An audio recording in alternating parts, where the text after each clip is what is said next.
Olá!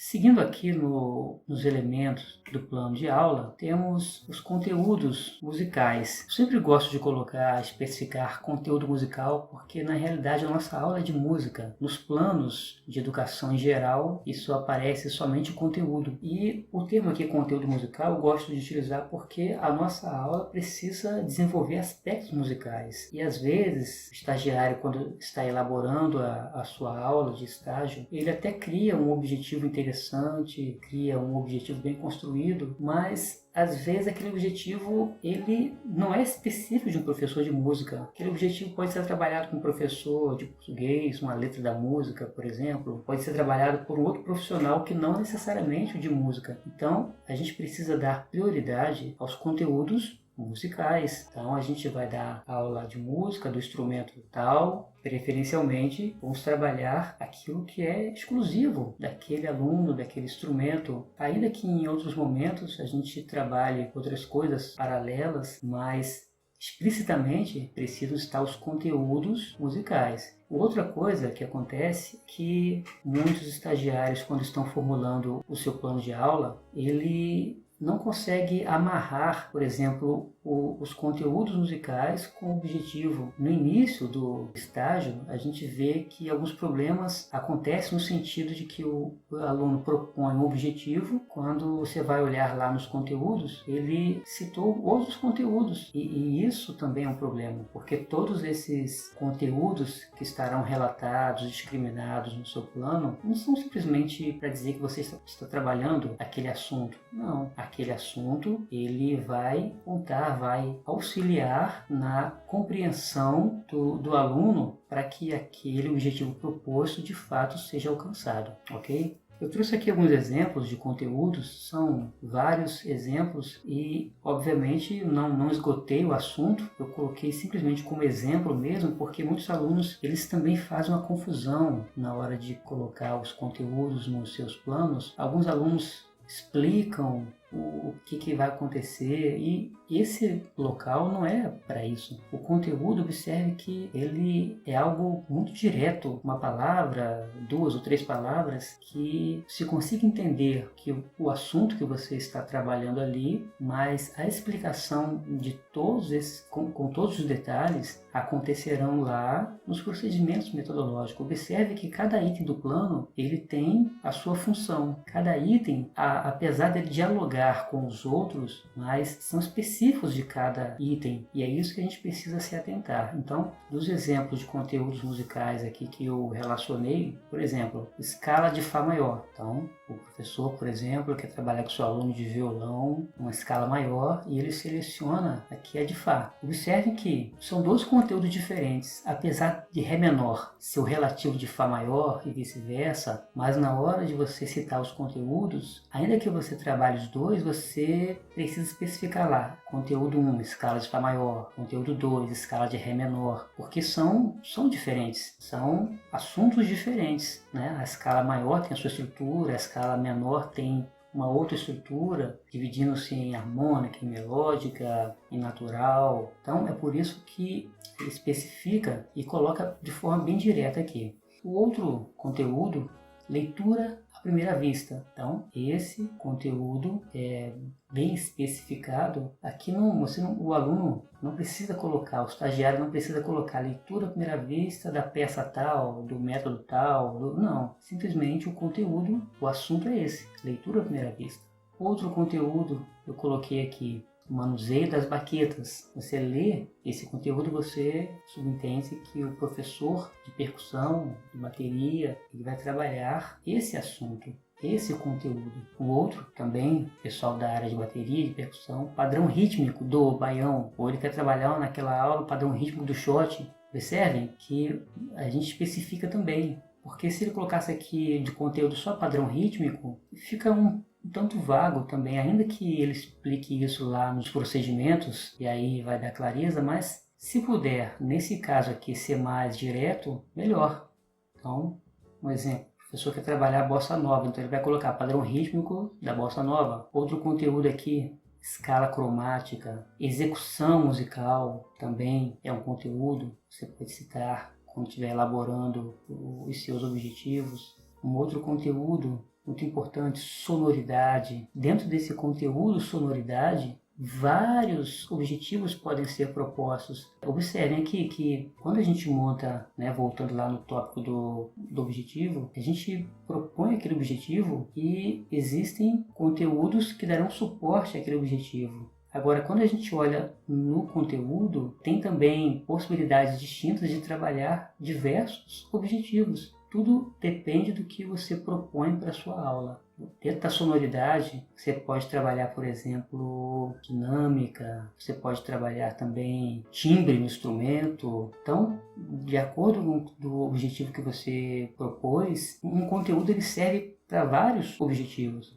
Outro conteúdo aqui citado, percepção rítmica, e aqui bem específico, né? Apesar de estar tratando do ritmo, não especificamente esse conteúdo aqui se refere a um professor de bateria. A percepção rítmica, por exemplo, o professor de contrabaixo está trabalhando com o seu aluno e ele quer trabalhar determinados grooves. Nesse caso, é importante que ele deixe claro para o seu aluno que ele precisa dominar uma parte rítmica para que aquele groove seja construído de forma consistente. Então, não necessariamente ao baterista, ao professor de bateria aqui, entende? A acordeon, né, que também tem essa levada. Então, tudo isso, esse mesmo conteúdo pode ser aplicado em vários instrumentos e em vários objetivos. O outro conteúdo que eu trago aqui de exemplo é a estrutura de frase. Então, quando nós estamos trabalhando com o aluno, por exemplo, a ideia de uma música, das partes, né? Parte A, parte B, e às vezes é necessário que a gente subdivida aquelas partes para que o estudo fique mais direcionado, mais focado, e estrutura de frase é nesse sentido. Uma frase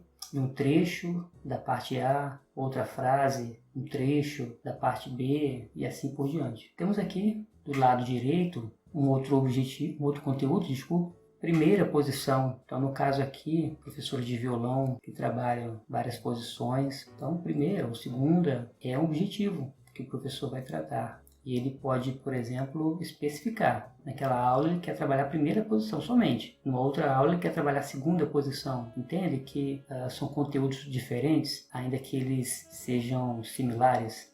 Um outro conteúdo, andamento, dinâmica, arpejo, digitação, eles estão meio que correlacionados aqui, são exemplos de conteúdos. Aqui a gente não precisa explicar nada, é direto. Postura é um conteúdo muito trabalhado, né? Principalmente nas primeiras aulas, os alunos iniciantes precisam conhecer muito a questão da postura, não só os iniciantes, porque é uma tendência dos alunos em todos os instrumentos, às vezes focarem em algum ponto específico e essa postura começa a se comprometer. Então, o conteúdo postura, apesar de ser mais intenso para iniciantes, mas ele também, ao longo de todo o estudo, pode ser tratado. Embocadura, né, para os instrumentos de sopro, o dedilhado, aí para o pessoal do piano, do violino, violão, esses instrumentos, né? Outro exemplo de conteúdo aqui, respiração diafragmática ou respiração intercostal. Tudo isso são possibilidades de se especificar no seu plano de aula a depender do que você vai trabalhar, a depender do que você propôs de objetivo. Eu torno a repetir, eu não quis aqui esgotar o assunto, eu não tentei amarrar para uma aula específica, não, eu citei exemplos distintos de conteúdos. Claro que daqui desse conteúdo você pode imaginar um outro conteúdo também que você possa trabalhar junto naquela aula. E por falar nisso, é importante também lembrar que tem conteúdos que serão trabalhados que eles não podem surgir assim do nada. Tem conteúdos que que o aluno necessita ter conhecimento prévio para que aquele conteúdo faça efeito. Então, por exemplo, não faz sentido você trabalhar aqui uma leitura à primeira vista se o aluno não conhece as notas na pauta, se ele ainda não tem domínio de leitura. Então, por que você vai propor uma leitura à primeira vista no sentido de uma escrita musical tradicional, a não ser que seja um outro tipo de leitura, uma proposta alternativa? Aí, nesse caso, sim. Mas o que eu quero dizer dizer que tem conteúdos que eles precisam de pré-requisitos, ou seja, outros conteúdos serem trabalhados até que se desenvolva habilidades, conhecimento para que outros conteúdos sejam compreendidos, tá certo? Então, dentro dessa linha dos elementos do plano de aula, temos também aqui um outro elemento que são os procedimentos metodológicos. Eles são tão importantes quanto os demais e aqui é onde vai acontecer toda a explicação. Esse item ele é bem amplo. Cada professor ele se utiliza da sua maneira porque é algo assim, bem pessoal. Alguns colocam em tópicos, outros discriminam passo a passo e não tem uma forma correta, única de ser. Mas o importante é que estejam detalhadas aqui as estratégias. Se está detalhado, se está especificado aqui como que você vai conduzir a sua aula, se fica claro para uma outra pessoa, por exemplo, quando lê o seu plano, como eu disse lá no início, é porque foi bem explicitado os seus procedimentos. Tudo isso ele faz sentido quando você tem um objetivo formulado, quando você tem conteúdos e que você vai conduzir todos esses elementos para que o aluno alcance, para que sejam trabalhados esses conteúdos e para que alcance aqueles objetivos. Então, nesse caso aqui, pode-se ressaltar tudo que você utilizar, da forma que você quer trabalhar, os recursos, os meios, os materiais, os procedimentos adotados. Eu gosto muito também de discriminar etapas, porque a aula ela é dividida em várias etapas. Quando você está formulando, propondo a sua aula, por exemplo, e você consegue discriminar, pensar em quanto de tempo você necessita para as atividades, então você amarra todo o seu tempo de aula para que você não se detenha tanto em uma atividade e acaba deixando de trabalhar outra atividade naquela aula. Então, é muito importante quando você discrimina aqui e coloca 10 minutos para essa atividade, 7 minutos para a próxima atividade e assim por diante, até completar o tempo que você tem de aula. Nós estamos nesse momento aí de aulas remotas, então o tempo, né, ele é muito importante. As aulas elas não devem ser muito longas, preferencialmente não devem passar de 1 hora, porque o aluno acaba perdendo a atenção quando o tempo se avança muito.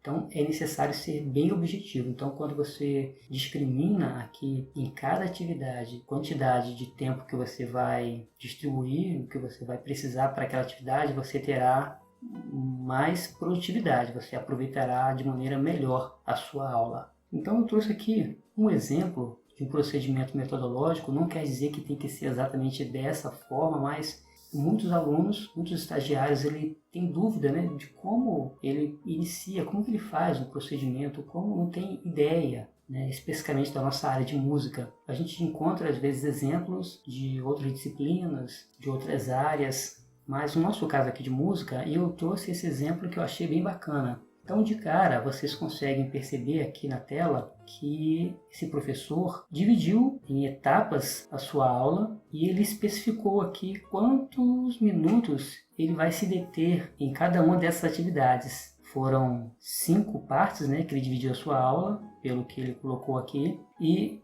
isso não será cronometrado, tá, pessoal? Você não vai colocar lá o cronômetro, tem que ser 7 minutos, não posso passar aqui 5 segundos ou acabar antes 10 segundos. Não se trata disso. É mais para se ter uma distribuição por igual. Quando você está formulando, você está planejando, então você entende, bom, essa parte da aula eu preciso me deter mais, esse item talvez não precise de tanto tempo, pode ser mais rápido. Então quando você pensa nisso, você distribui os pontos importantes da sua aula e, como disse lá atrás, ela é muito mais proveitosa, certo? Então eu vou ler com vocês aqui esse exemplo que eu achei bem bacana. Aqui ele vai começar, é uma aula de bateria, tá, pessoal? Um professor de bateria propôs a sua aula e ele colocou esses procedimentos que ele vai adotar na sua aula. Aquecimento, utilizando os pads, pedir aos alunos que executem os exercícios 1, 2, 3 e 4 do Stick Control. Observe que ele colocou aqui é possível adiantar para outros exercícios do método. Por que ele colocou isso aqui? Porque ele não precisa ficar preso a esses exercícios, né? Ainda que ele tenha preparado, tenha proposto esses exercícios, mas a depender do andamento da aula, ele já deixa meio que encaminhado outros exercícios, mas a princípio, esses exercícios precisarão ser trabalhados de forma prioritária, certo?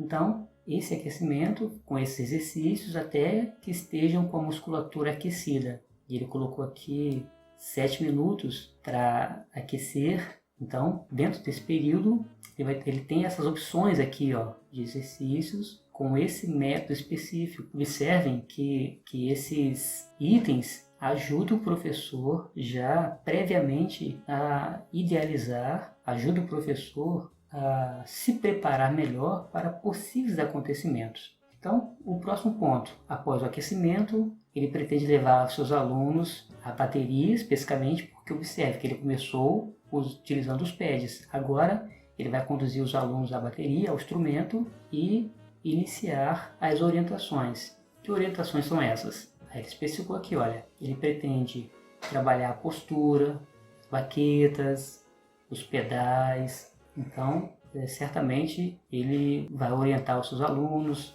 sem pressa, dentro desses 15 minutos que ele preparou aqui. Dentro desse item ainda, desse momento de aula, ele vai executar os exercícios de coordenação motora do método elementar percussion. Caso algum aluno mostre muita facilidade nos exercícios, avançar com esse aluno.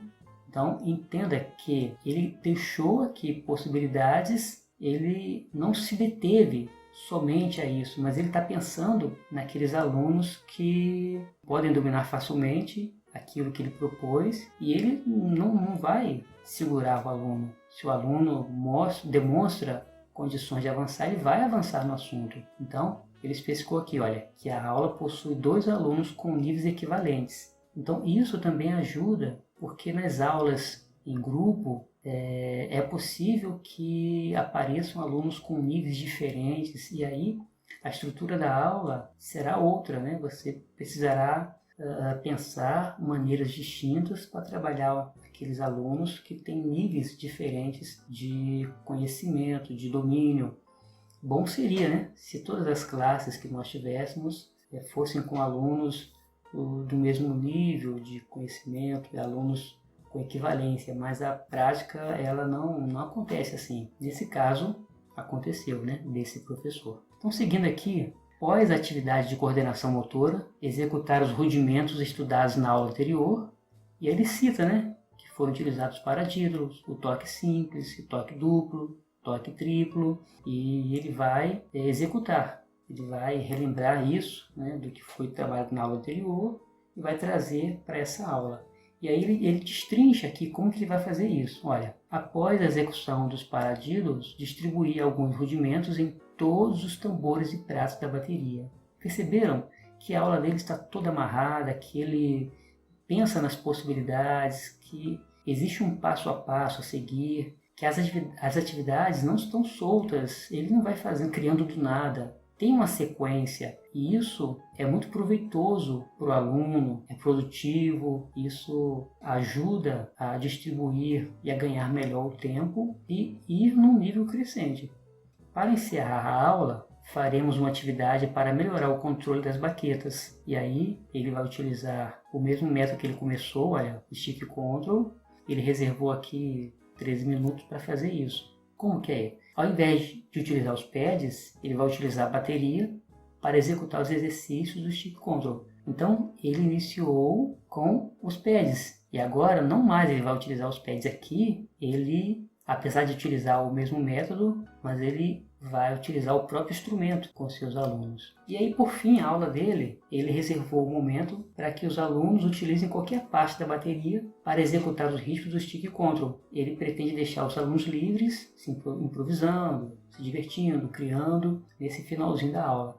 Então, observam que todo o andar da carruagem aqui, como diz, né, aquele ditado, foi amarrado, ele destrinchou o que ele pensa em fazer, mas ao mesmo tempo ele deixou possibilidades de avançar. E é isso que vocês precisam fazer: relatar, colocar os procedimentos pensando que o seu aluno pode fazer aquilo, ou ele pode talvez não chegar a cumprir tudo aquilo, ou ele pode cumprir e sobrar tempo, você tem que ter aquela carta na manga, ter uma outra coisa para fazer, para utilizar o tempo. Essa questão do tempo é muito importante, porque em concursos, por exemplo, se o candidato ele não cumpre aquele tempo específico da aula, ele é reprovado. Ele não recebe uma nota baixa, não, ele é reprovado mesmo. Então a questão do tempo é muito importante.